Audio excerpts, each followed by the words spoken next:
Hey guys, welcome to Mosaic. This is the podcast where we sit down and we talk and we have searching conversations and we have just a really good time. And then we laugh a lot, we cry a lot. Ruth is mean a lot. I am not. No, I am nice. You're not mean. That look though, y'all just saw it too. That look was me. No. This is the start of our 20 minutes of baloney where we sit and talk for 20 minutes about whatever that comes to our head. And then we find out what God actually wants to talk about.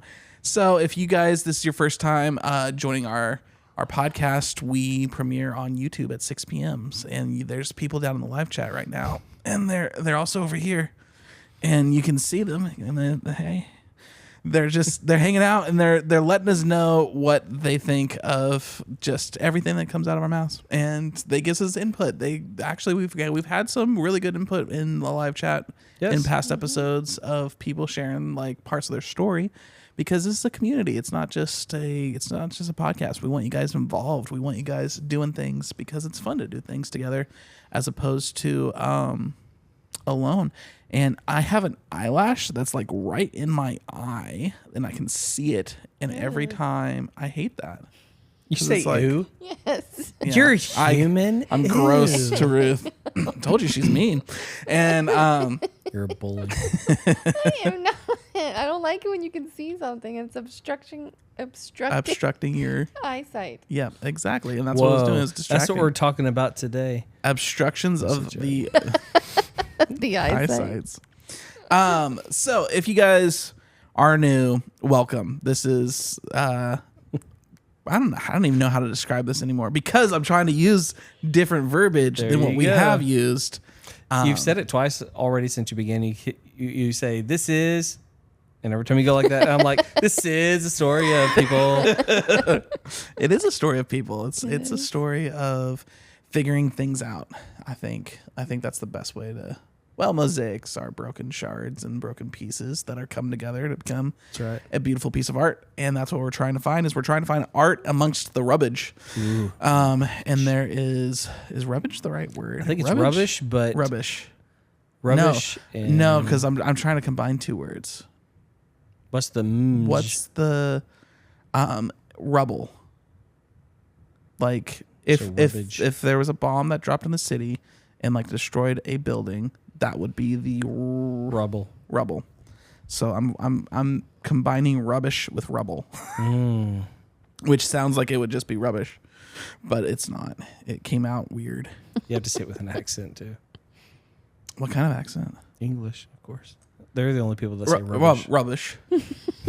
Are they from the South of England? Are they from England? They talk really high. They talk really high, and they say things weird like rubbish. We just offended Russell Brand. He clicked on this episode and was like, "I'll finally check it out." And then we did that, and he's like, "I'm out of here." Russell, we're so sorry. We're so sorry. Sorry. Oh, I'm so sorry. Russell, where are you? And I'm so sorry. Well, you can't not sing that song without an accent. You can't, and they're not even English. You have to. No, they're American. Any punk rock song, if you don't sing with an English accent, it doesn't count. Punk rock was my favorite genre. Same. I love like Yellow Card, Blink-182, Boxcar Racer, Angels and Airwaves, which all three of those are pretty much just Blink-182. Yeah, and you never wore black eyeliner and were never emo. Nope, I never did. Actually, that was something Ruth did. I had. She wore eyeliner. Eyeliner. Yeah. Ruth was pretty emo. She was emo. It was not. Look at you. It's the opposite. You're wearing it even right now. Is your soul it's hardened? It's blackened. Wow. Blackened. Is it distressed? My Chemical Romance's rubbled? I'm Not Okay starts playing. Where are you? Oh my goodness. Yeah, Jane told me yesterday at prayer, shout out to Jane, she said she fast forwards the first 20 minutes of her episode. She said, I just want to get to That's the meat so of it. I'm like, funny. Jane, but then you don't have any context for half the other crap we say during the episode. We have so many inside jokes that come out, and Exactly. my eye is literally attacking me right now. I'm on you guys so that they don't see me. I'm like sorry. digging Jane, out my... you really offended Sam. I'm crying. Sam, it's okay. so Jane, stop upset. fast forwarding. I'm upset. No, she was telling me she is so matter of fact person. I love it. Jane, I love you so much because you never know where you don't ever have to guess where you are with Jane. She'll be like, yeah, you're full of crap. And I fast forward the first 20 minutes. I'm not going to listen to y'all.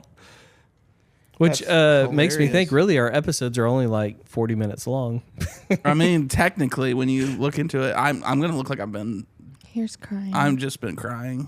I'm just so sad this episode.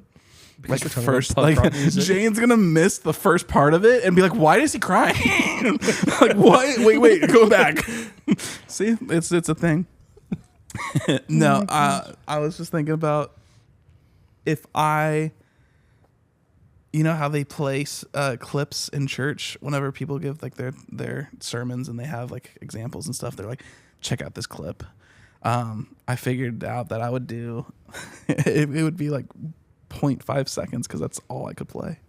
Of what? But it'd be from the movie Whiplash with Miles Teller, where he's the drummer, and J.K.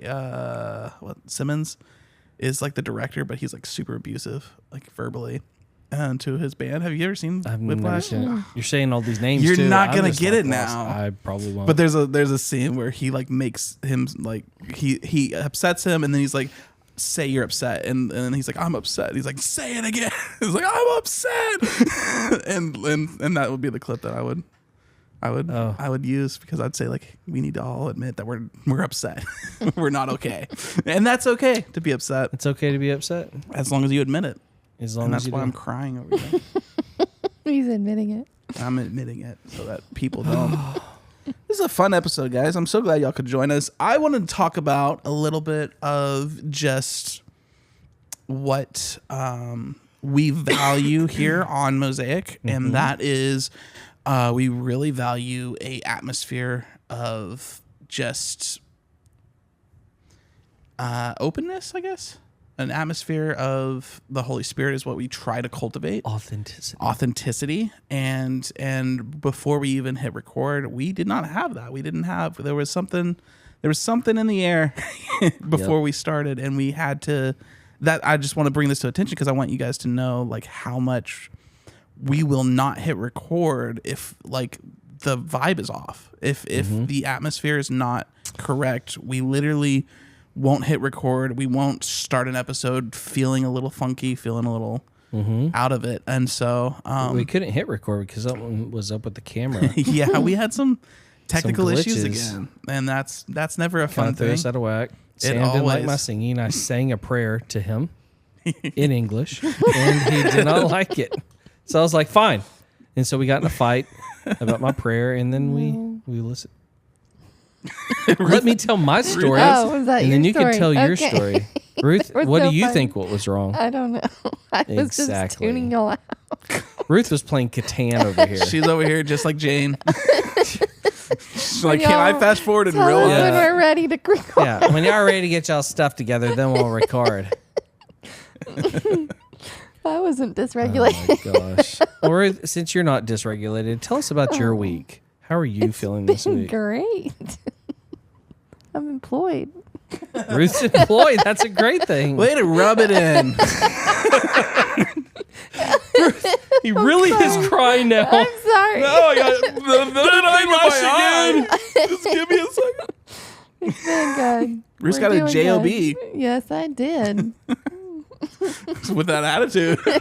It's got a little sass in that J.O.B. Uh-huh. She's going to upset the world. Probably. I'm going to just do my best. I don't Are you have able to anything. talk about it? Are we on like what's the word? Yeah. We are on the Interfering with DL. like an NDA? Oh, but yes. This episode is sign going an to NDA? air. About a month. Oh, Yeah. Then We should be in the clear. We're good. Yeah. We should be good. Because I start on the 5th. Yeah. Ruth is a FBI negotiator now. And Right.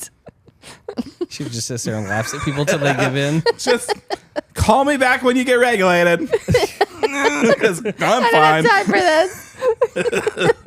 Sit there playing Catan at the scene. Oh my gosh. Talk about it. Talk about your job. I don't know what to wanna there is to hear. talk Oh my about. gosh. Tell us about what you're going to be doing. What am I gonna do? Because it's huge. Actually, give backstory. Yeah. Okay. This all started. This is a story of a girl. Yes. He sang on the episode. He did it. No, Yes. that was someone else. No, you did it. There's no video proof Oh, there that is. it was actually me. There And is. listen, Because everybody. I think There that is. It sounded so I good. blacked out. And I told you I was Yes. lightheaded before this episode started. I'm so sad because this is our last episode. It is our last episode. because he said he'll sing on our last episode. They didn't see me sing. They don't know if it was Oh me or my not. gosh. I don't know. It Dubbed sounded way too good to be me. Oh my gosh. I think Sam Daniel sang. did actually, in my editing room, step in here and put in some dubs. No, he sang it. He admitted the Just other finish day. it. Come on, Sam. This that is he the watches story Kung of Fu movies. Sam. He likes to sing around the whole land. Oh my gosh. Say it, Ruth. What? What am I saying? No, this all began back in January of this year. Ruth and I have been in. Somebody prophesied over us a couple years ago that we're in a hallway, and Long. a long hallway. Because when we heard it from this, well, it was Mitch Stroda. He landed it perfect on point. So, Mitch, if you're ever listening to this, he gave this awesome prophetic word, and it was an encouragement of. Y'all left a place, which was, it all makes sense now looking back. Yeah. If you are leaving this place, you've closed the door, you can't go back behind you, which is true. Yeah. And you're walking into this hallway, and y'all been like disappointed walking into the hallway because you thought it was like the next room, like this next destination Yeah. of what God has for you. And Ruth and I And it got was in. very, very cramped. Yes. This was like 6 months from us walking into this hallway that we thought was going to be just amazing. And then we got in and we're like, it was like a disappointment thing because we're like, if this is the promised land, then take us back to Egypt. Yep. And so we stepped into the hallway, and when he Wilderness. gave it to us, in the wilderness, we were like, so much clarity in that moment because then it kind of like was a breath of fresh air, but at the same time bittersweet because we were like, well, crap, how long is this hallway? Yep. And he said, in this hallway, the next door you're going to walk into is going to be like, oh, we've arrived, not like for the rest of our lives, but like, Right. wow, this is the season that you were talking about. Right. And so all that led up into the past few years, 3 years to be exact. And then now, at the beginning of this year, Ruth had an opportunity to step into something that is not only her passion, but she Well, also gets... Pause for just a second. Because I was in a place where I was having, we knew we were walking into getting rid of the salon Yeah. and letting that go. And I was having a hard time with what I was going to do if I wasn't doing that because it consumed so much of my life. Like, I'm not a person that just can sit around. Like I get depressed. I can't, like, I got to sit there. I have to have stuff to do. Otherwise my brain just starts going and then it's Yeah. like a spiral. And so I like to be going and doing stuff. Like that's when I'm at my best. And so it was very hard to like put that down. And then I don't know where I'm going though. Like there was just like no clarity. And which our community saw, like our Mosers listening, because if y'all remember back in season 1, when we were doing the back porch episode, when Ruth broke her foot, Yep. like that was the time that we were walking through. When y'all watched Ruth with her foot broken, we were going through also having to move stuff, also having to close the building of like where she was in her business. All of this within like a couple week period. So anyway, yeah. So, well, back in January though, I was just in this really rough place of like, I knew the road I was going to have to walk down and I didn't see like the next step. And we it was like that during the week of prayer and fasting, and I had gotten off work late and I was supposed to go to the church, and I texted him and I said, I'm not going to church. I'm going home. And like on my way home, I was like upset with God because I was like, I'm at this place where like, God, he knows I am, and I'm not boasting in any way, but like I've walked the faith journey. I know what it takes. Like I will step out and jump off the cliff when I know that that's what he's calling me to do. Like I have been patient. I have done what you have been asking of me. Like I'm not trying to run from anything. Like I'm in this place, and I told him, it says you give your people vision, because without vision, the people perish. Like and I just need vision. Like I need to know where I'm going. And I was like, and had this conversation that night. I go to bed and my friend calls me, and pastor, and she's like, can we go to coffee in the morning? And I was like, yeah, that's fine. So we go to coffee the next morning, and she lays out like this job opportunity for me, like, and it's something completely off my radar that I'm just like, it literally took me probably a week just to wrap my head around it, because when it was first given to me, I was like, no, like this is not something that I can do. Like I was very hesitant. It was off both of our radar, because then she came, said, what do you think about this? And I'm like, we have, like, I know you can do this, but it's like, is that the direction you want to go into? It's a complete 180 of what you've been doing. Yeah. Mm-hmm. It's like something which is totally God, because it's something that you weren't prepared for, something you never see yourself doing, you feel unqualified for. Yep. And it's like, all right, it meets all the boxes. All right, let's do it. So in January, she tells me about the job, and then there is this pause. Yeah.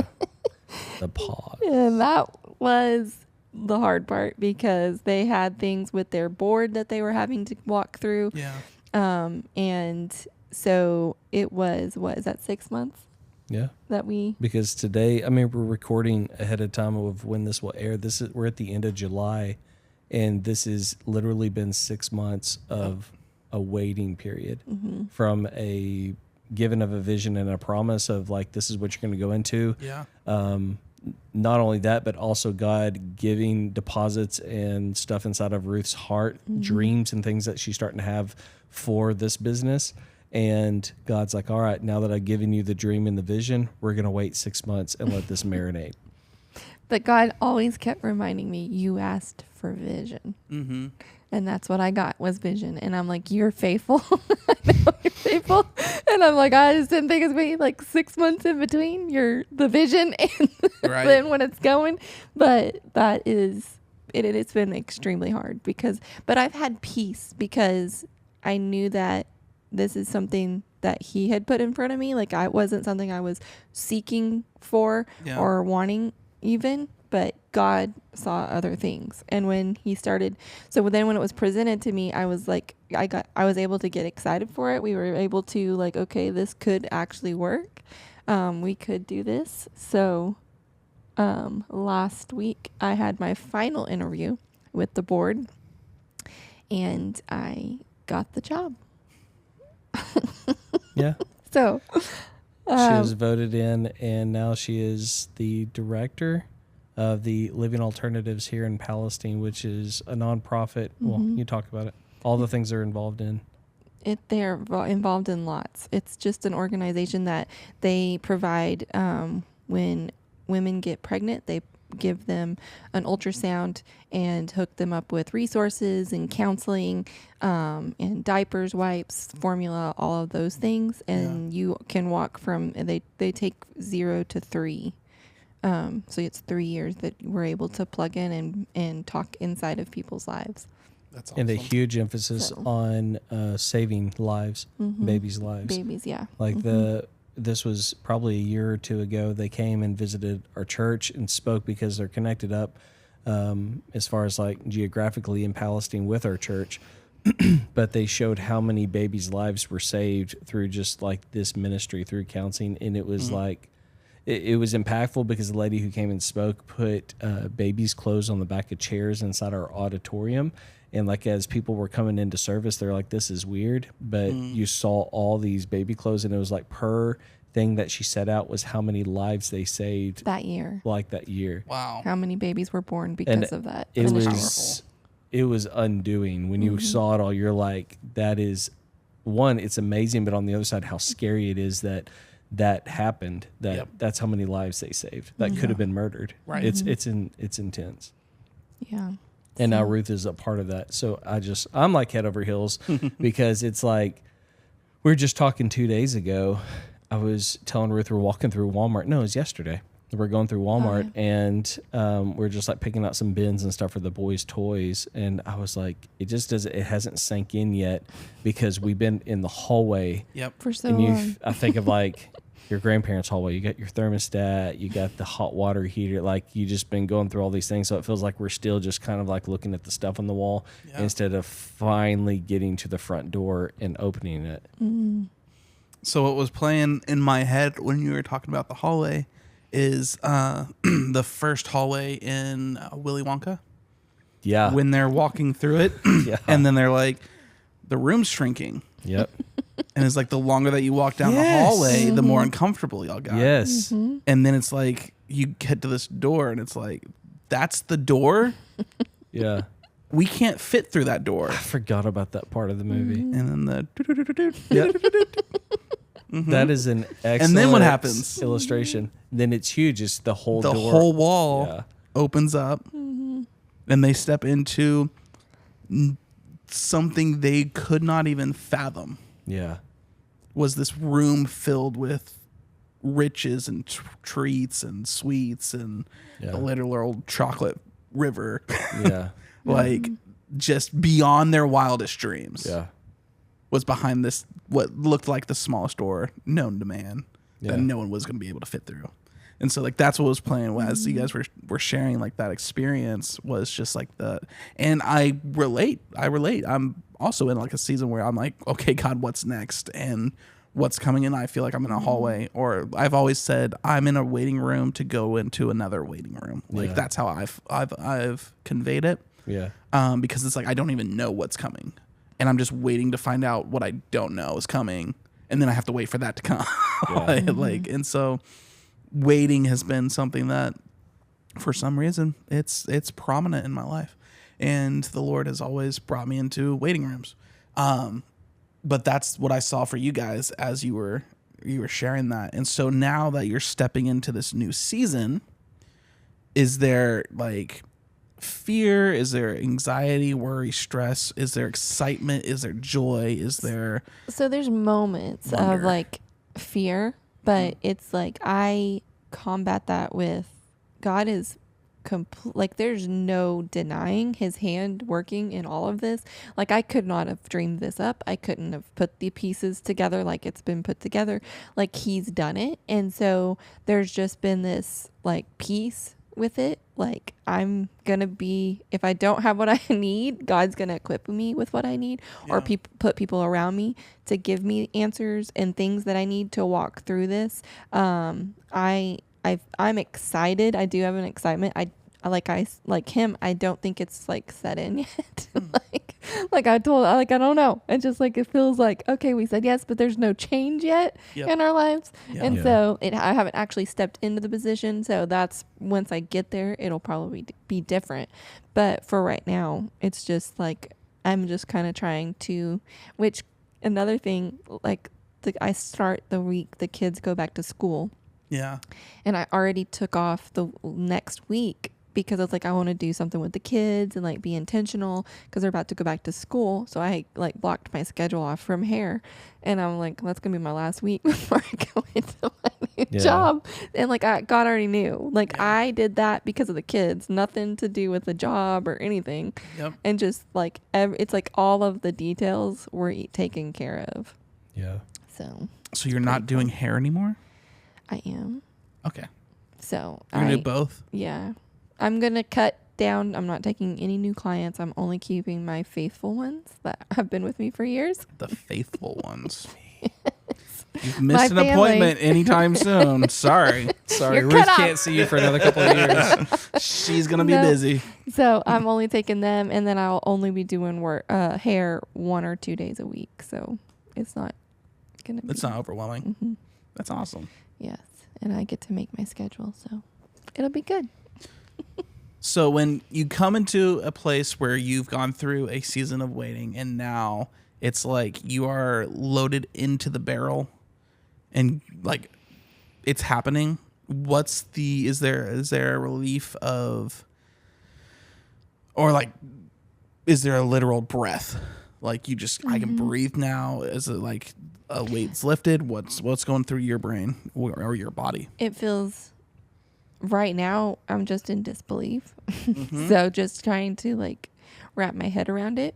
And then I tend to go from 0 to 80 as fast as possible. So I'm trying to not let myself jump the gun, and like I will research, I will start doing all the things to try like, okay, what do I need to know for this? And I was like even shopping to like, okay, I'm going to need some stuff for the desk. And like, it's like, I just stopped because it's like, I can do it the week I get in. I can go slow. I don't have to like have all the stuff figured out. And just to take, like trying to take a breath, because that's not me to go slow. I go a lot, like really fast and get things done. And action. And so I'm just trying to like kind of be at peace and not move fast for right now. Does that make sense? Yeah. But yeah, it's going to be good. I'm still in the disbelief part because it's been such a long hallway that I feel like even us, like it probably won't hit until like you're in there in the next couple of weeks and all that's happening and stuff. It's been such a good, it's like I have to brag on God because the timing is perfect. And like we could have screwed it up, but really we can't because he had every single thing lined out. So encouragement to our listeners is like, if you find yourself, you're in a hallway right now and you're walking through and you're like pushing through and you're like, oh my gosh, when is this going to end? I would say enjoy the hallway as much as you can. Because I feel like even in some of the stuff like with my career and things like that, and we're at the end, I feel, of this hallway, but we're like crossing the threshold. And I wouldn't have had it any other way because God has planned every single detail out perfect. And if we had have done something sooner or moved sooner or did something different, it wouldn't have been as perfect as it is now or as satisfying. Right. And that's not to say that the last 6 months we haven't been frustrated. Right. Like even getting like this could be what you're stepping into. There was still like, why is this taking so long? Why do we have to sit here? Why is it not moving? Like we need da. And like so frustrated kind of like with the process of what it is. And it's like God's timing is not our timing. And like when he didn't have to tell me what he was doing.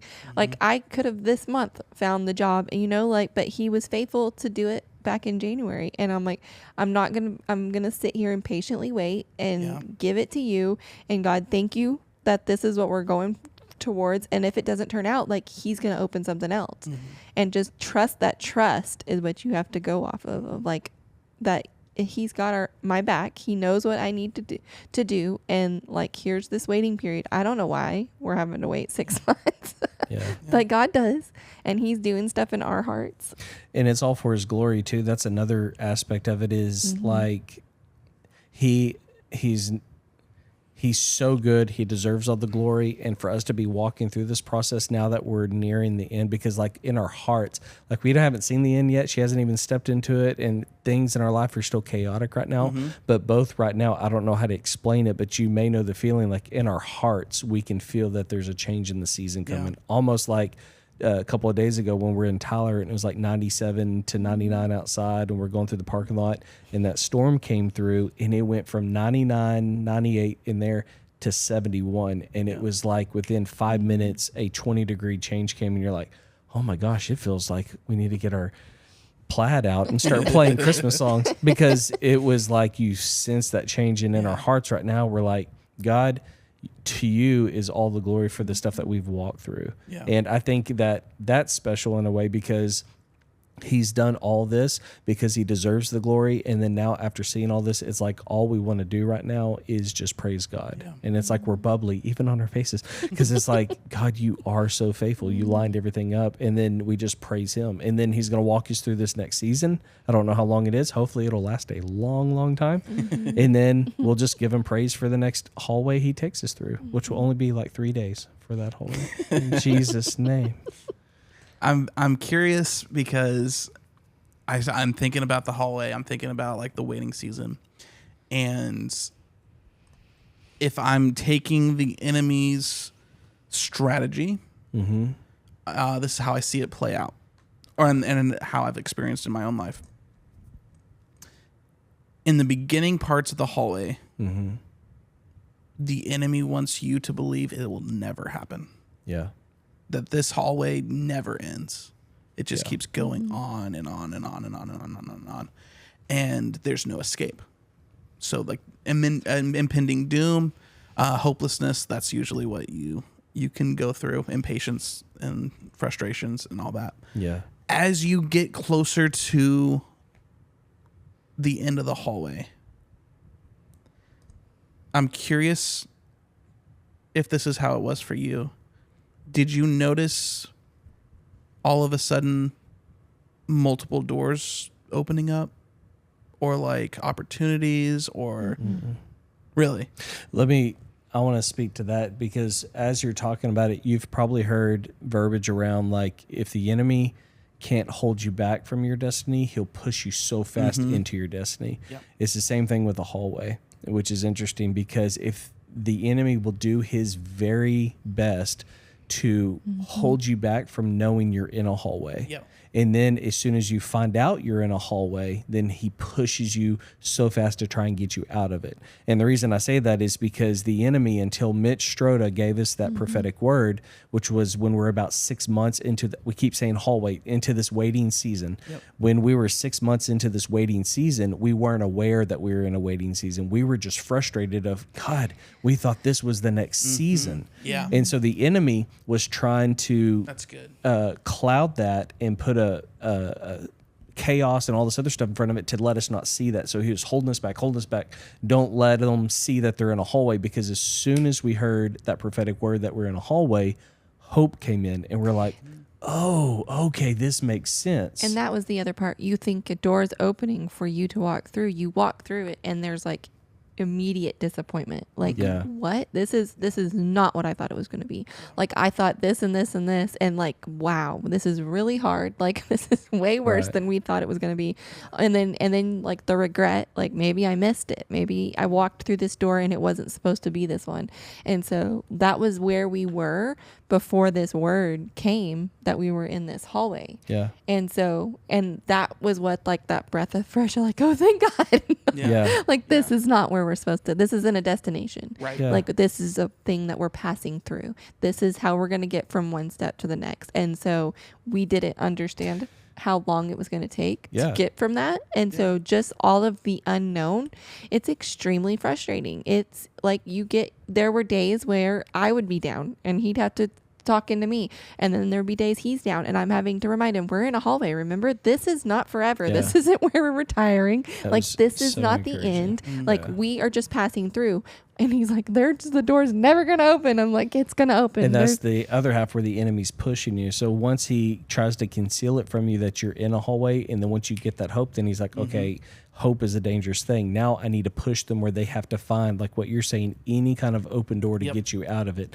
And God is faithful, because we pray that, and I know you pray that, God, close every door hard and fast and open the door that I'm supposed to walk through. And he's faithful to do that, because we don't serve a God who tries to trick you. He just will not trick you just to laugh at you and say, oh, you made a wrong decision. He will open the doors that need to be open, and he will close the doors that need to be closed. Yeah. And so the enemy during the past, like even this 6 months leading up to what we're walking through now, the enemy's like frustration and do this, and oh, you need to hurry up and do this. You need to make rash decisions. You don't need to think about this. You don't need to boom, boom, boom, boom. Let's quickly do stuff instead of waiting on the Lord to renew your strength and be like, okay, let's go day at a time and do this. Yeah, and that's what I was trying to get to, is because it's like the enemy overplays his hand. Well, one, he doesn't have any new tricks. Like, he's a one-trick pony kind of guy. But it's like when I start to notice that all of a sudden these doors that were shut, they're opening. And like that, it's almost like he's wanting you to be distracted. He wants you to go in this room over here now. Like, oh, you can go in this room over here. Check that one out. But don't continue going down the hallway, because you're coming to the end of it. You're coming to the purpose and the destination that God has for you. So I'm going to start to open all the different branches and in hopes that you step into something that you're not supposed to step in, or you go through the door too soon. Yeah. And then you're in a room that's unprepared. Yeah. And it's like, wow, I was expecting wonder and candy, and I see cameras and walls that aren't finished yet. And Yeah. you get to, And so it's interesting how the enemy can just flip that coin, where it's like, it's never going to happen. And then it's like, oh, here's all the other opportunities. Yeah. Like, and if you take Jesus going into the wilderness and all the temptations that the enemy came to him against, Yes. very much the same thing. Like, you're not, if you are the Son of God, I mean, you're never going to get food. Yeah. Turn this rock to food. And then, like, what does it turn into? I can give you all of this, Yeah. which is not his to begin with. And it's like the seasons or the stages of the wilderness or the hallway or the waiting season, whatever you want to put a label on it. It's a endurance test, I think. Ultimately, the Lord wants us to endure. What's interesting about that, when you brought it up, I love the story of Jesus going through the wilderness, because, and on part of that, like, I'll have to maybe take it a different direction. When he showed him the three things that he could have, it was always a counterfeit of those areas. And he honestly, in a way, he did have the authority to give him the kingdoms of the earth, because mankind, the first Adam, turned over all that authority to him. Yeah. And so he said, I know you're in a hallway, and I can take you the fast route, and I'll give you back what the first Adam gave me if you'll just bow down and worship me. And Jesus said, I would rather go through the hallway and take my time with God and do it his way, and then get it back from you by God taking it from you by force. Yeah. And so Jesus was like, no, I'm not going to take the short way. And the enemy wants that, because the enemy tries to take away, and I got to be careful with this, like on suffering. Like, there is suffering in your walk with God. There's going to be trials and tribulations and things like that. Like, we're guaranteed that's going to happen, but the hope we have is that Jesus is going to be there with us as we walk through that stuff. So I'm not saying that just because you're in the will of God, you're not ever going to experience suffering. But what I'm telling you is that there's hope in that. And that's what the difference between the enemy giving you a promise and walking through a hallway with the dark one, or walking through a hallway with God, because he promises, I'm not going to give you any suffering. We can do this, and let's go boom, boom, boom, get you to your destination the quickest way. And God is like, no, we're going to walk through some stuff, but my grace is sufficient in your weakness and get you there. That's good. Amen. I don't know how to end that one. There you go. You can sit. We can sit in silence. We can sit in silence. I don't know about awkward silence. You don't know about awkward silence? I You know didn't about listen to awkward stutters. Yeah, dang it. We had lots of awkward silences on awkward stutters. And we would just embrace them and be like, wow. Like 20 minutes. Well, anyway, I don't know how long our longest one was. But I remember the first one, and I was like, no, let's just sit in it. I love there's so much that I learned going through awkward stutters with Schmidt, is what I call him. And then just seeing how it's bled into everything else is really cool, because God knows what he's doing, and nothing's wasted ever. That's right. Ever. He doesn't waste his resources. He might put it away for a season. It might need to go and get cleaned and washed up, and then dry cleaned, he comes back and he's like, hey, remember this thing that you had that you thought was gone forever? Well, it's back, and it's better than ever. That's nice. You just preached last Sunday. I didn't. Yes, you did. I was there. I know this. I know this. I was there 3 weeks ago. I preached. You're talking about when this is airing. Yeah. But as we sit and breathe today, it was Sunday. You want to talk about that? No. Okay. Hey guys, thanks for hanging out with us tonight. I was gonna try another awkward silence for like 30 minutes. No, because you would beat me. I'm not even going to compete against I you. can sit in silence. I can't. Way longer. I am a Oh my patient gosh. man. You could. And I would be able, I would have to crack a joke. You know who's the best at this? Is your father. Your father, too. Both of y'all's dads. It's the same guy. He can say something and then just look at you and stare into your soul. And I'm like, oh, I got to say something. It was the worst growing up. Why, with discipline or what? Yes, because he would sit there and he'd talk and then he'd just stare at you. No, he'll say something. One time, Sam and I got in trouble before Ruth and I got married. Oh boy, did we. And he said something, then he looked at me and I was just like, okay, am I going to hell? Like, I don't, you're staring into the abyss of my heart. That was the stairway. I know. And then he talked. I should write a book called The Stairway. You should. Because that conversation and just happened put on it the around stairway. that. Mm-hmm. Yeah, that was fun. That was not fun. Anyway. I don't know That how was we another got from hallway. That was another hallway. Mm-hmm. Ooh, We were waiting. let's talk about times of hallways.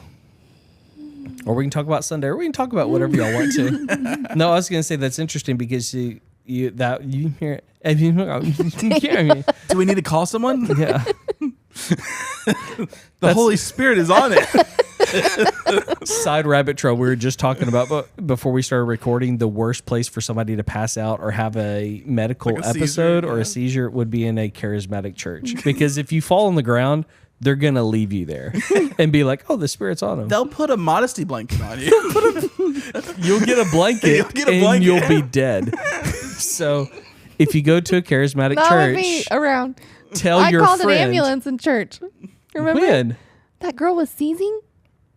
No, she was out in the Spirit. No, she was seizing in the back row. See what I'm talking and her about? mother was consoling her. And I was like, the chairs were moving. And I had walked over. I was like, is she okay? And she's like, she's having a seizure.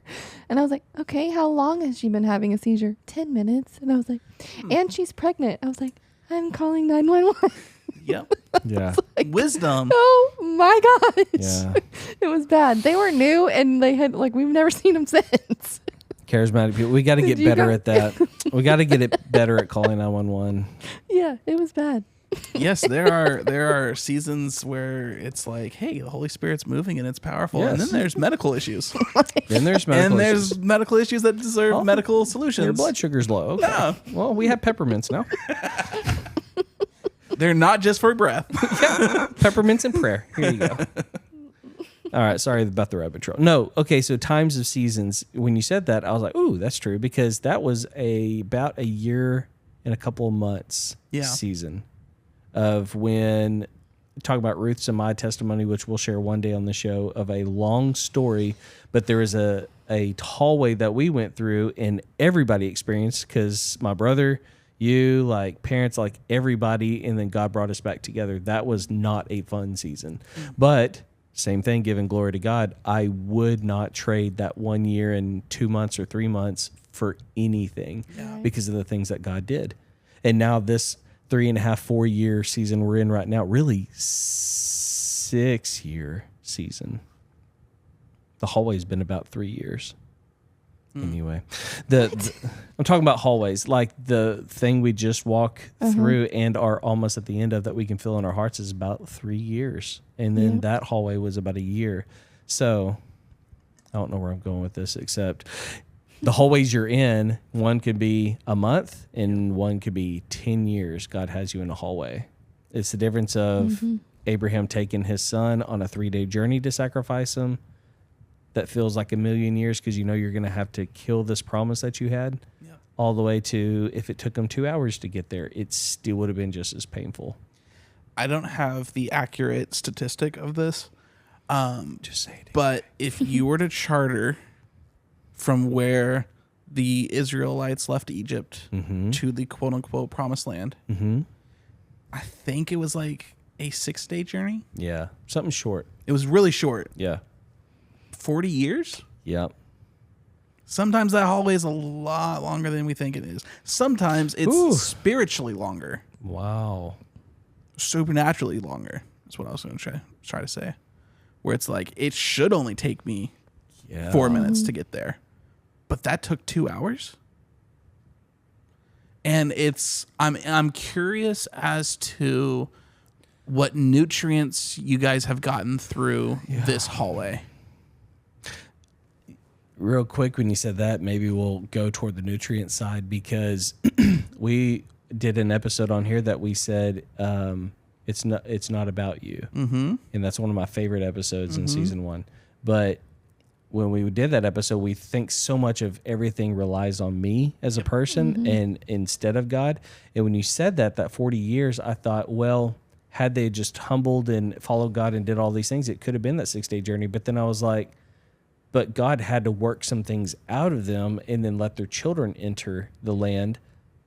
But then I was like, well, is there things like when I'm talking about a hallway, if we walk into a hallway, is there a way that these past 3.5 years that God could have shortened that hallway for us? Or come heck or high water, did he want it to be? Was he sovereign enough to say, no, I want it to be this long, and we're going to work some things out of you? And you could either learn it in the first month in the hallway, or you can learn it over the entire period of the hallway. But we're going to do it 3.5 years. I hope y'all get ready. So what are y'all's thoughts on that? Like, no, I think that because I absolutely adore the episode It's Not About Us.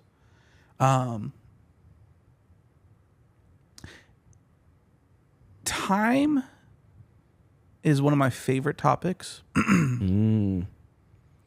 because it's so fascinating to me. Because if you take, interestingly enough, we have some Altoids here. Altoids. Look. Did you just wag your tail? You just did. My little happy dance. Oh, he's a little happy. My little happy dance. Can I do this illustration with? Is that your baby? It's my baby. If there's a race, between these two particles, I'm watching. Go. This one's gonna win. Yes, we know that. The race is gonna take about 1 second. Okay. If you split that 1 second down into just like milliseconds, this guy takes off faster, and he can be so close to the finish line while this guy's still sitting back at the starting line. But the second he's about to cross the finish line, this thing just jumps. It's still 1 second, but he didn't move until the very end of the race. And like, there's a whole bunch of things that people have found about atoms and stuff like that, of space and time is it's different. The best, and it's from a really great book. The best synopsis, I guess, of what I'm trying to get at here is some infinities are bigger than others. And there are small infinities and there are major infinities. And beyond. And beyond. But I'm going to put this in my mouth. Oh, these are not Alto. No, I'm just kidding. No, it's okay. Give him a courtesy blanket. Oh, God. And so the season in which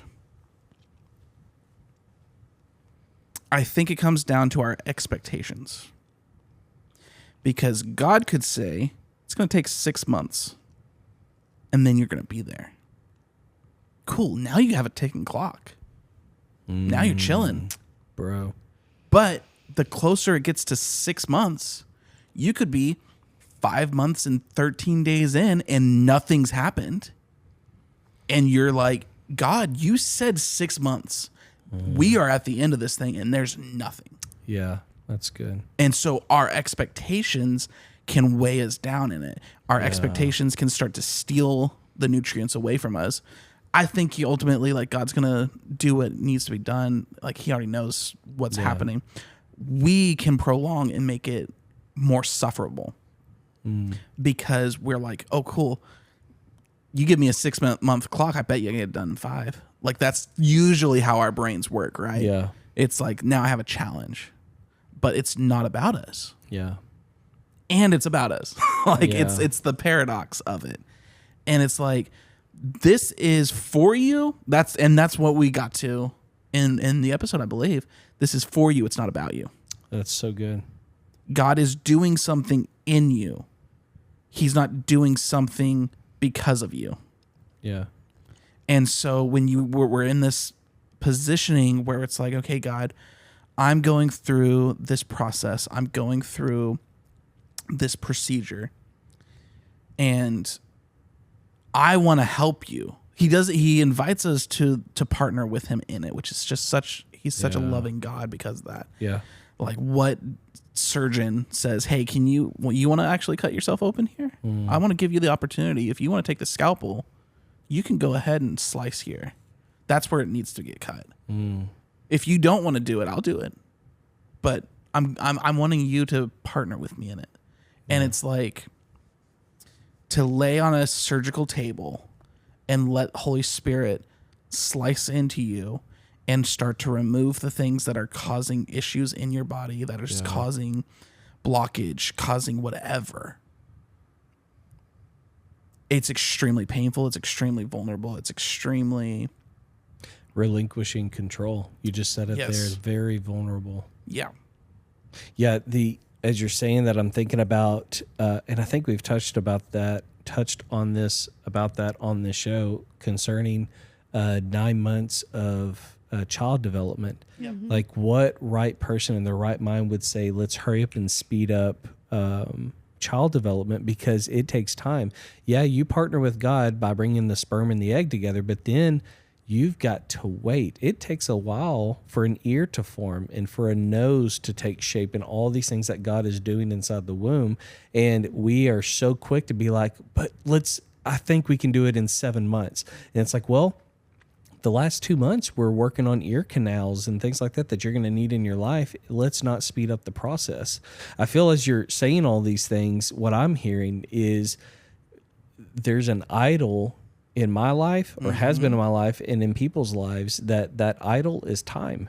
That you would say, okay, if God said you're going to be out of this hallway in 3.5 years, then I would have put I'm just thinking of like a clock, a grandfather clock, and I would have bowed down and worshiped a clock rather than said, God, I don't know when you're going to take me out of this, but I know that you're faithful and you are going to take me out of it. Because if he tells you a time, then instead of looking to him for comfort and Holy Spirit for comfort, you look to a grandfather clock of, I can wait it out until the time. Yep. So, interestingly enough, I'm glad that we got here organically. I'm reading this book called When Narcissism Comes to Church. Dun, dun. And I'm learning a lot about narcissism. I can't give you a entire thesis on narcissism yet. Maybe when I'm done with the book. But what a narcissist. Why would he say that? Yeah. That was pretty good. That was good. This is what a major part of the book is about right now. And that is, we all have narcissistic tendencies. Doesn't mean we're all narcissists, but we do fall into narcissistic patterns. It happens. It's just one, it's a sense of self-protection. Where you didn't have something as a kid, you had to figure out how to get that. You weren't given this need, or this need wasn't being met. You had to figure out, how do I get that need met? And that's where a lot of it. The thing that's blown my mind is they made a statement in this book, and I have it right here. This book, go get this book. When it's amazing. Narcissism Comes to Church. It by reads Chuck to you. DeGrode. It's wild. Watch this. Hi, I'm. See? Yeah, it's amazing. So, no, what blew my mind was they started talking about shame. And shame is an incubator for narcissism. And that made me go, wow. Yeah. Because what does shame do? But take the story and take the narrative and say, I did this. Yeah.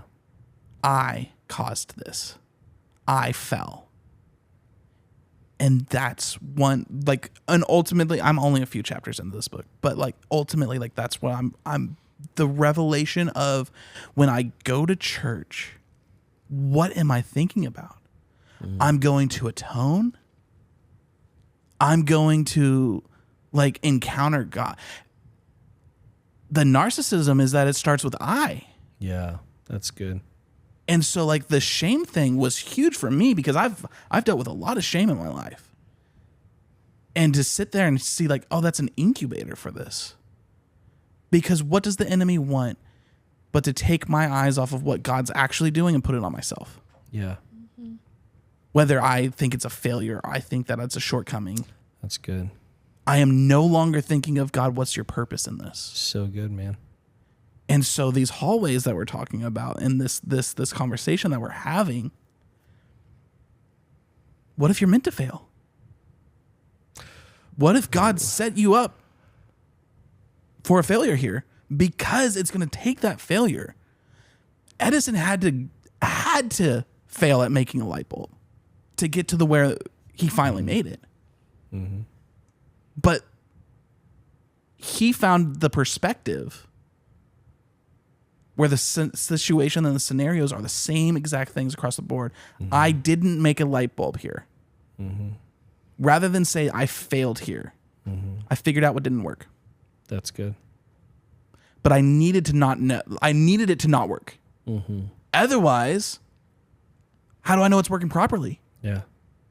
And so there are things that are failing in our lives. There's things that are failing in our season that are designed to fail. Otherwise, we won't have an idea that something's wrong here. And God has to highlight those things. And I think that's what the frustration is. I think that's what the pain is. Yeah. When you're going through something. It's not right yet. But you have to understand that it's not right yet before God can say, I can fix this and make this right. Yeah. And it's going to take this long surgery. Yeah. That you're going to have to sit still for. Yep. And there's going to be parts where I'm going to ask you to partner and like involve you in it. But a lot of it's going to be anesthetic. Yeah.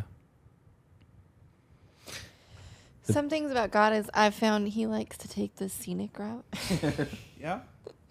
Like I can get so caught up in the busy and doing all of the things and that he is like, just sit with me. He's not pressed for time. Right. We are so pressed for time and trying to fit, like even as a mom, I'm trying to fit all the things in. That is everybody taken care of? Is this person taken care of? Check. Right. Do that. And like in this season, it's been taking the control out of my hands and placing it in his. Cause like honestly, God couldn't have done anything. It was all in his hands. And so I honest to God think you can wait good or you can wait bad. Yeah. So this is exactly what hit my brain as soon as you said that. You as a kid, when mom and dad would try to put you down to go to bed, you would not go to sleep. And so what would they do? They'd take you and they'd put you in the car and they'd drive you around. Until you fell asleep. I was a baby. I still do this. And so as and then I had to carry her in the house, tell the kids to be quiet. Mom's asleep. And I pat her. And so when you said that, I felt like Holy Spirit was like, I don't necessarily like taking the scenic route. I like taking the scenic route. It's that you won't go to sleep. And so I have to take you on. I hope you're the hearing this. This is like, I'm just putting my amen on it because this is making a lot of sense. So if you just go to sleep. I go to sleep now. Yeah. So that's what made me giggle when you started saying he likes to take the scenic route, because he was like, as soon as he said that, that's what played in my head, and I was like, he doesn't necessarily like taking the scenic route. We have to take the scenic route for this one. Are you saying that I'm having to take the scenic route because of this lady right here? Because we're married, I'm having to. Is this what they talk about, suffering? Yep. There's you married into it. Oh gosh. Ruth, you're the reason for this freaking long hallway. I've already painted the hallway, rearranged it, decorated the hallway. What the heck? It'll be good on the other side. It's all gonna burn up. It's all gonna burn. Ruth's famous saying, hallways are gonna burn. They are. doesn't matter. Oh gosh, it's all coming together now. Oh my goodness. You can continue with what you were saying. I don't now. even remember. You were saying that he takes the scenic route. Well, I don't wait patiently. I'm a bad waiter. Yeah, that's what you said. That you're good. You're either good at waiting or I've bad at been it. very bad, and I'm like tapping my foot and like impatient, very impatient. And I have learned, specifically over the last 2 years, that I can wait patiently and trust him, or I can try and speed the process up and make it a lot more crazier than it needs to be. And I, a lot of times, am like trying to help God because he needs me to fix and get this stuff around and move it, and because he's not working fast enough. So obviously I have to do. You got to cut into yourself. Your chest should be open. Why isn't it open yet? Let me grab the scalpel. God, let me help you. Yeah. You need some help here. Good. And that's like so many times I'm like, he's not going to trick you. He's not going to always, I say in the fine details, oh, you didn't listen to the clause down here, so you don't get the reward. No, it's all about that trust and giving it. He wants that. He wants your hand in his and that patient, like not pulling on him, not trying to get him to go faster. Just like, okay, we're here. Yeah. And there's just like a beauty in that. And there's like a peace. Like, okay, I don't have to do anything. I don't have to try and force my way. I don't have to try and make this door open or pick the lock. Yep. It's like I could just wait here with him. I don't know how long. We're going to wait here. You know, it's interesting to me that when we say he's a good teacher, that's where I think like the idea of everything's a test now comes in. But if I think about a really good teacher, Mr. Feeney, the perfect teacher, if you will. No, without a class, if it's just one-on-one, there isn't a test because the teacher knows what you're getting and you walk through it with life. And so I think that that's more of how God teaches, and not everything's a pass or fail. It's like, okay, you haven't got it yet. When you break a horse, there's that canal that they put them in when they're wild. Until that horse submits, it's a behavioral pattern. It's a behavioral change that happens where the pattern breaks. And until that moment, there's not a single test that the guy that's breaking the horse is doing. And this comes down to what you said about trusting God. Ultimately, for me to trust you, there's only one question that has to be answered, and that's, am I safe with you? If I find safety, trust is a byproduct of that. If I know that I'm safe with you, if I know that I can say whatever I need to say, if I know that you're not going to lead me into a spike, you're not going to lead me into a knife, I'm not going to get hurt, I can trust you. And that happens simply by saying, I'm safe with you. Yeah.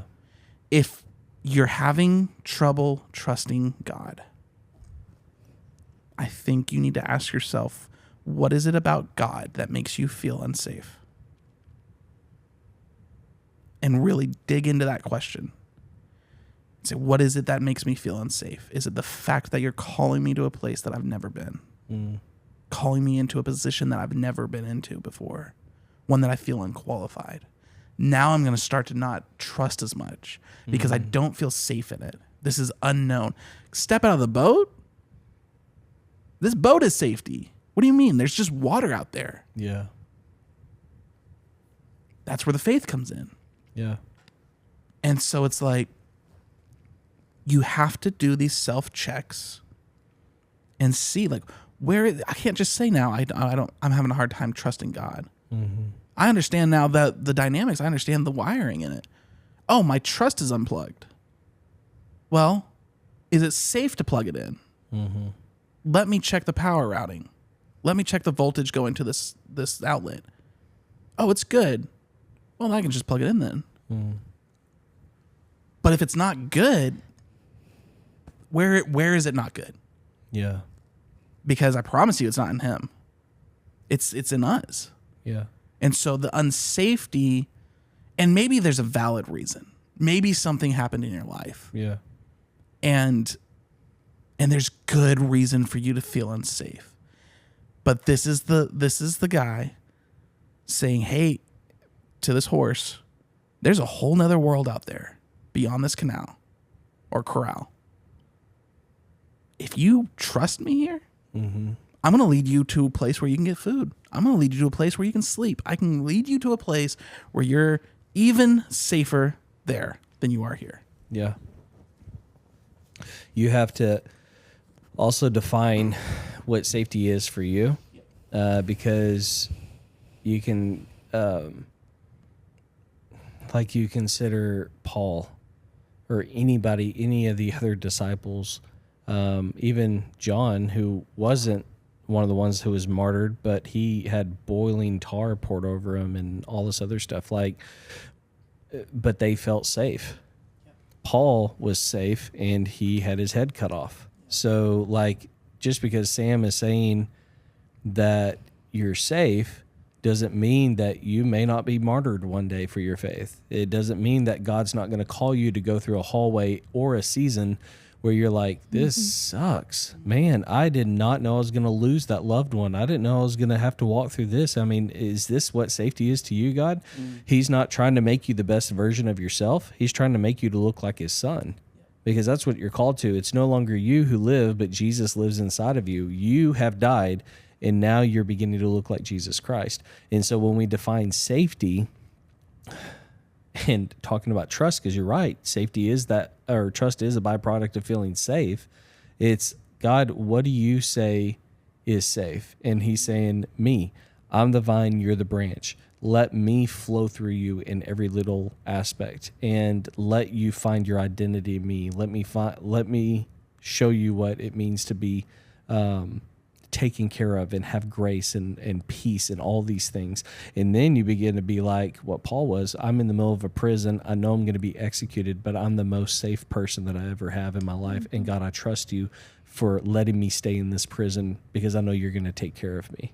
Think about, I know we love Chosen, hashtag Dallas Jenkins, hashtag we love it, hashtag keep going, guys, hashtag Jonathan Rumi. But John on that episode, that was a tough one, because it was like he saw a different kingdom. He was like, yeah, God's going to take care of me. I'm going to be safe. He gets beheaded. And then at the end of that episode, I thought he directed, thank you, Dallas, for doing that scene, because he looks out, he sees the lamb that he's preparing a way for. And what does he say? He says, thank you. Yep.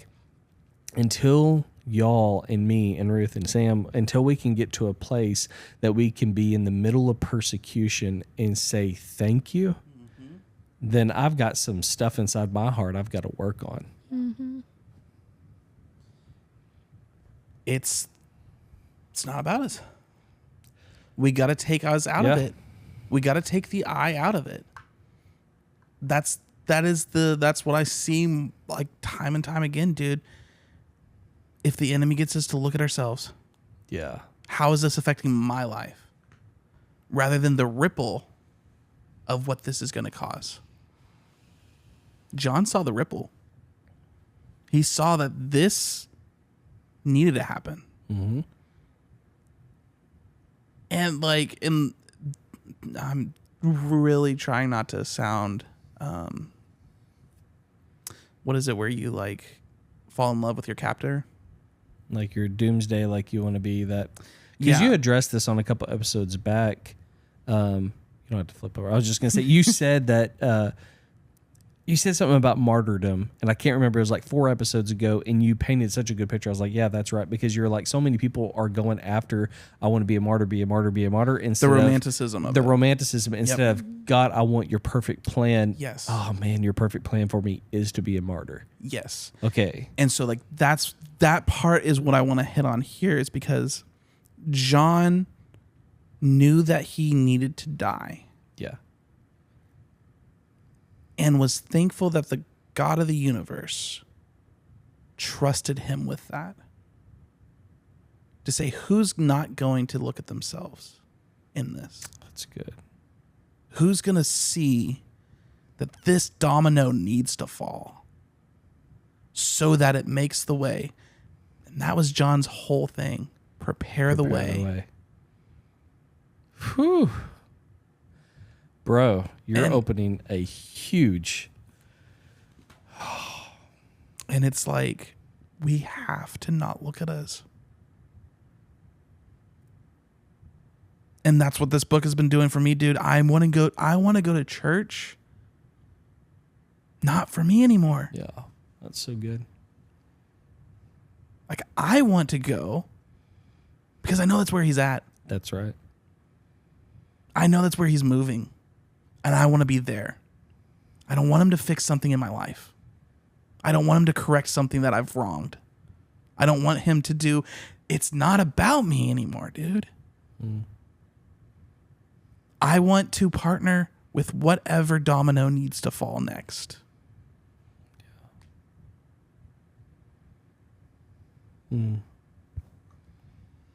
It's trusting his plan through it all.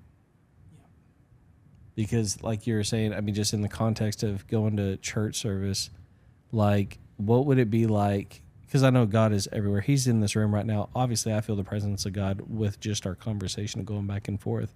It's so rich right now.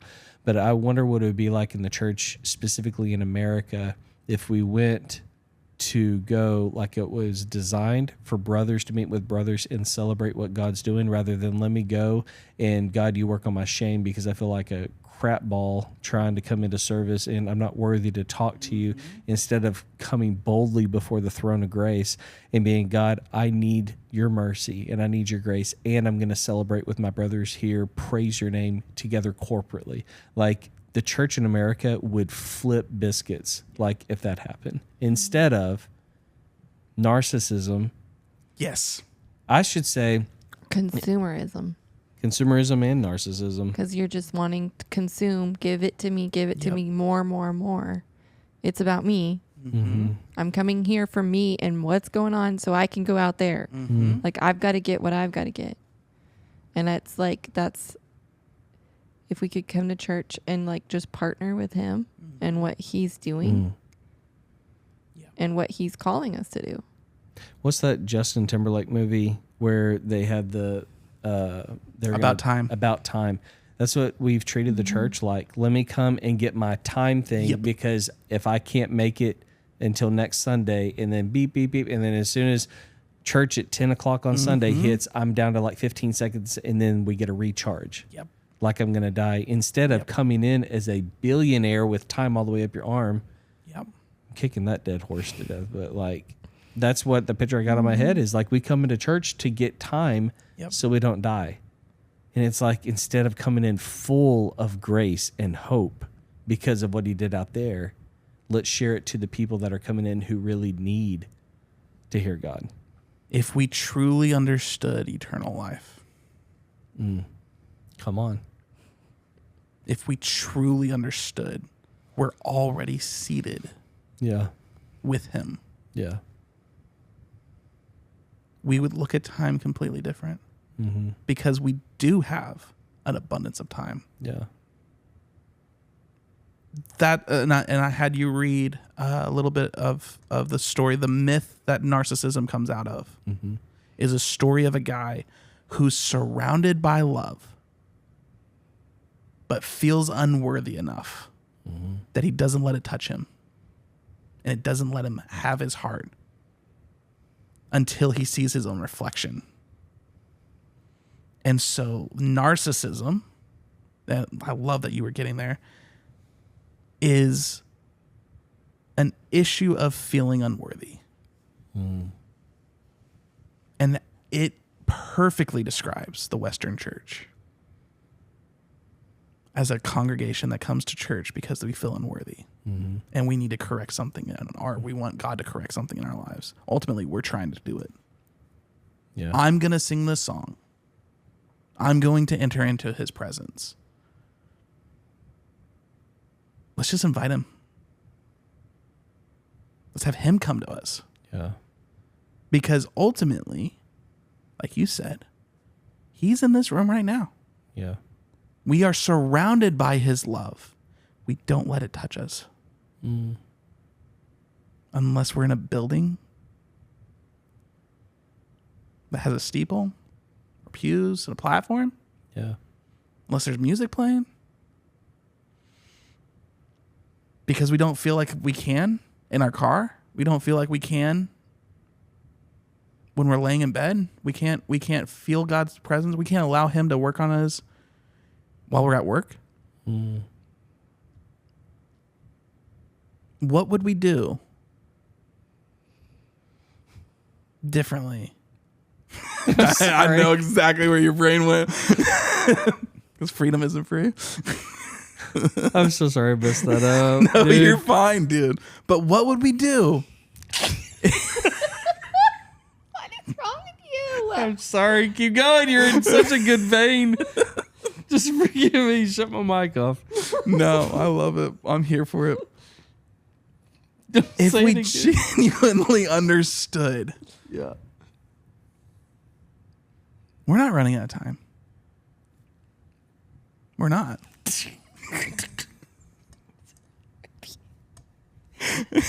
This is my favorite moment of the whole episode. Sorry. He's so tickled by it. Because I can't. You keep hearing it. Oh, it's making me cry. I'm trying to hold it in. It's okay. Jane's gonna fast forward to this moment. She's like, wow, Daniel's crying. I'll just pretend I'm spiritual. No, that's the Jesus glitter that people put way too much on. Oh, man. Dude, yeah, like we're not running out of time. We're exactly where we need to be. He's just waiting for us to fall asleep. Yeah, Ruth. Mm-hmm. You're the And so we're in the scenic routes.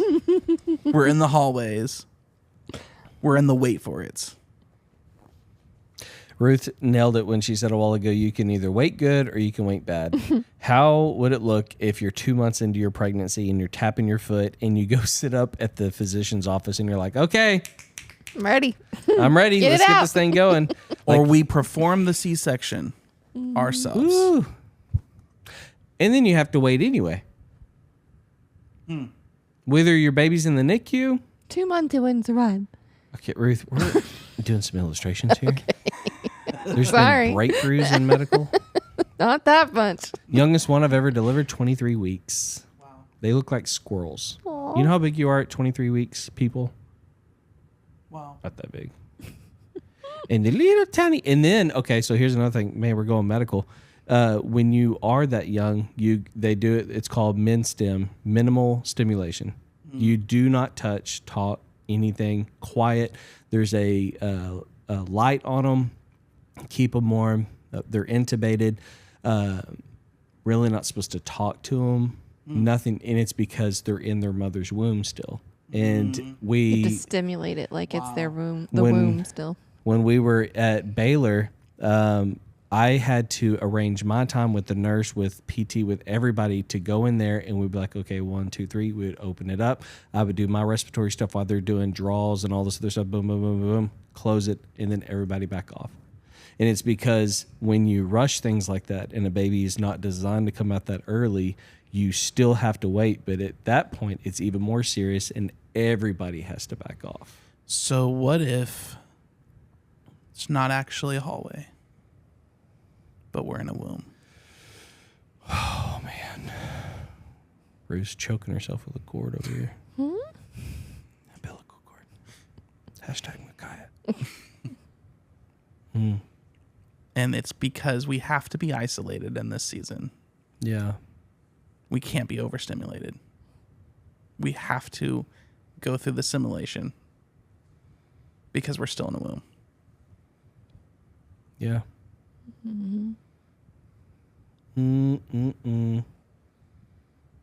It's such a beautiful picture because you think about, I mean, when I had my baby inside me, it was beautiful.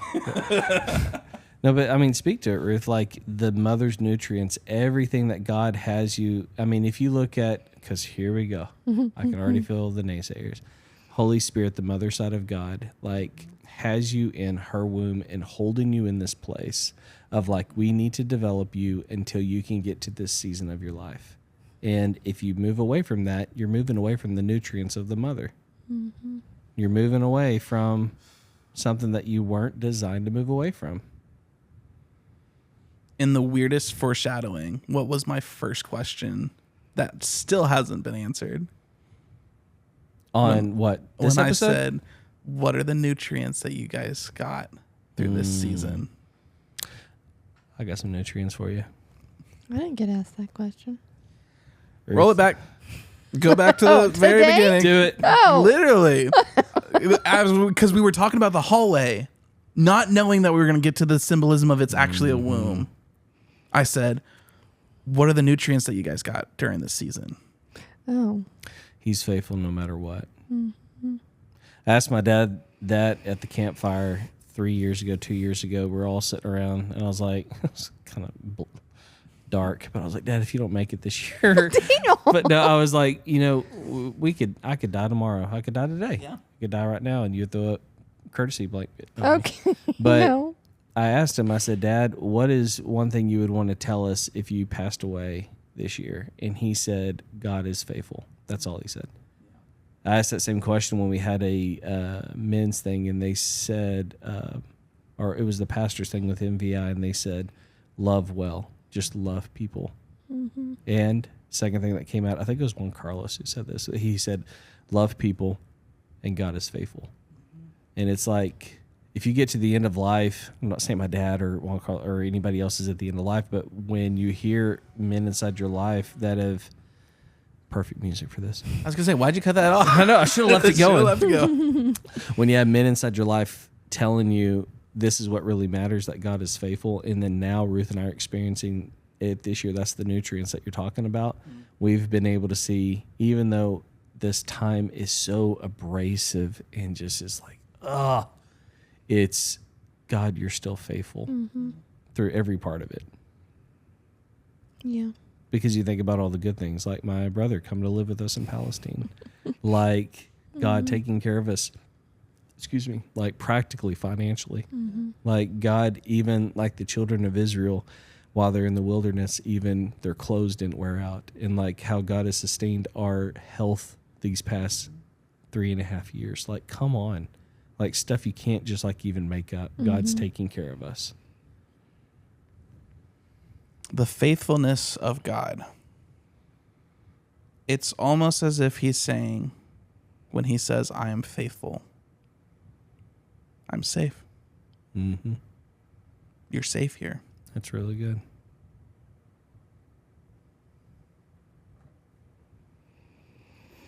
It's a different standard. You're safe by my standard, the things that I say you're safe in. Because I said I'm safe if I'm making a certain amount. Mm-hmm. Because I couldn't relinquish control because I need to provide for my own nourishment, health, children's relationship and activities. I need to do all these things as the breadwinner. And God is like, you're missing it, Daniel, because I've got all those taken care of, and it's in me. Mm-hmm. It's like we're trying to self-medicate, dude. I need this nutrient. You're not giving me enough. Mm-hmm. No, you're actually receiving too much of that nutrient. Mm. But we're sitting there trying to Kick in the womb. we're kicking in the womb, dude. And saying like, no, like Trying I to punch need God in the rib finances. up there. He's like, you got a finance deficiency. Like, I can provide the finances, but I won't provide more than you need. Yeah. Otherwise, you have more of an issue.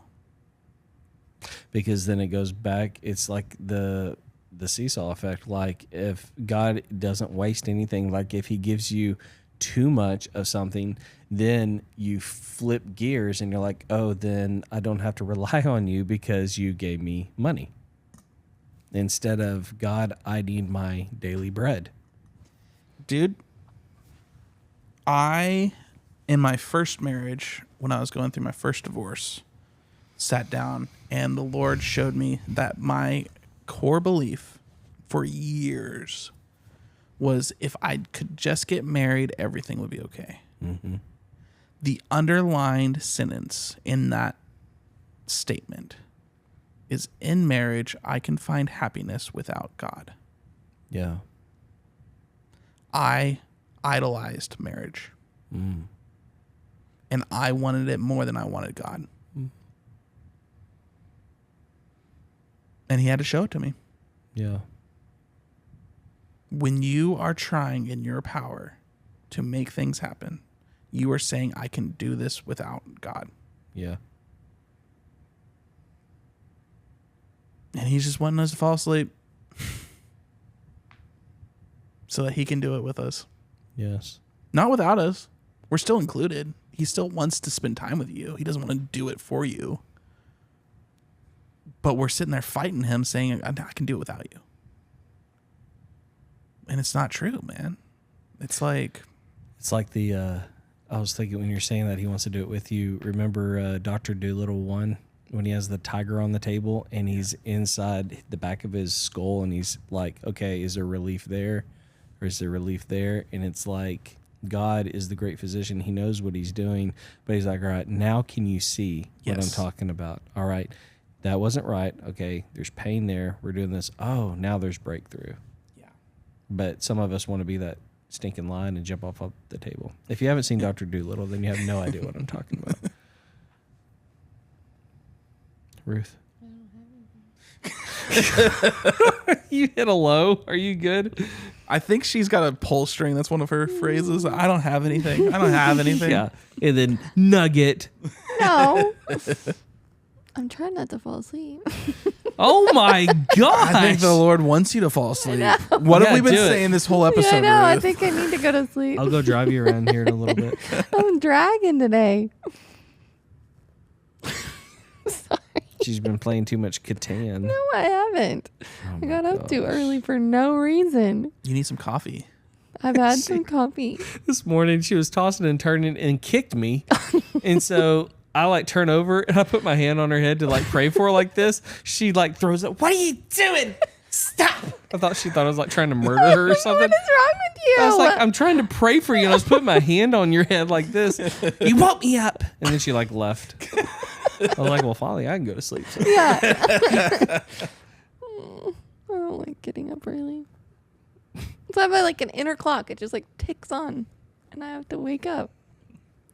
You don't have to. Yeah, if you laid there and you closed your eyes, you'd probably still go back to sleep. Yep. No, I was tossing and turning. That's why he put his hand on my head. I wasn't sleeping. Life with Ruth is an adventure. Would you like it? Love it. I think we brought out a lot of good things this episode. One, we found out that the hallway is really a womb, that God is faithful, and Sam really can sing well. All these things. This was an amazing episode. It was. I'm very satisfied with it. I'm glad you're satisfied. Everyone that's down in the live chat and over here hanging out, thank you guys for being here. I hope that you guys got something out of this episode. I hope that it was an enjoyable thing. I hope that you guys received the gift that we gave you at the first 20 minutes. So hopefully you didn't fast forward to that. You know, Jane, we have some really good nuggets in the first 20 minutes of this episode. So you should go back and you should listen just to the first 20 minutes. And yeah. No, I thank you guys for tolerating our humanity in the midst of these conversations. We can't be anything different. It's just who we are, and we won't be anything different. I refuse. What would you do?